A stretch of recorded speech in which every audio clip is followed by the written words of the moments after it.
Everyone, good morning. আর আজকে আমরা যাব হানিমুন ট্রিপে। তো এটা আজকে প্রথম ব্লগ তোমাদের সাথে শেয়ার করছি। তোমরা অবশ্যই দেখে নিয়েছো আমরা কোথায় কোথায় গিয়েছি, আর সেটারই আজকে মিনি ব্লগ তোমাদের সাথে শেয়ার করব। আজ ছিল হোলি, আর আজ আমাদের ট্রেন আছে আর রাত 8টায় শিয়ালদা থেকে।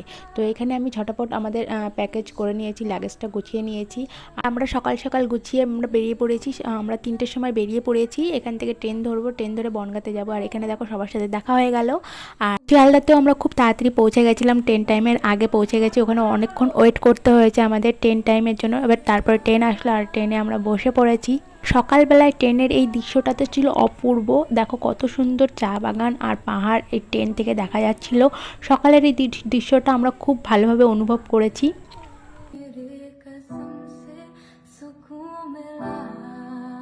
এরপরে আমরা সবাই ট্রেন থেকে নেমে আমরা গাড়ি করে চলে যাই আমাদের ডেস্টিনেশনে। গাড়ি থেকেও আমরা সুন্দর সুন্দর দৃশ্য দেখতে দেখতেই আমরা আমাদের ডেস্টিনেশনের দিকে যাই। এবং গাড়ির আশেপাশেও, রাস্তার আশেপাশেও সুন্দর সুন্দর চা বাগান, চারিদিকে শুধু চা বাগানই ছিল। তো চা বাগান আমরা দেখতে দেখতে আমাদের চলে যায় আমাদের লোকেশানে। আমরা যাই আমাদের রিসর্টটা ছিল একদম জঙ্গলের ভিতরে, একদম ফাঁকা জায়গায়, আর খুব নিলিবিলি পরিবেশে ছিল। আর এটা ছিল আমাদের রিসর্টটা, খুবই সুন্দর ছিল।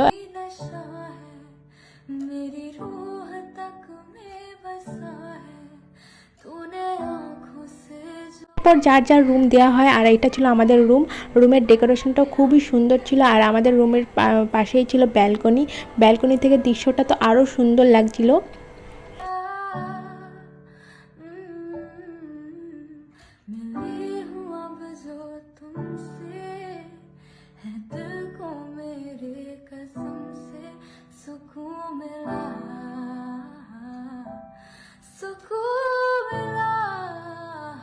আমরা কিছুক্ষণ ড্রেস নেওয়ার পর আমরা ড্রেস চেঞ্জ করে আমরা চলে যাই পুলে।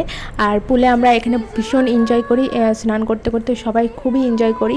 আর এখানে কিছুক্ষণ টাইম কাটানোর পর আমরা আবার চলে যাই রুমে, আর যার যার রুমে। ভিডিওটা এই পর্যন্তই, দেখা হচ্ছে নেক্সট ভিডিওতে। চলো বাই বাই।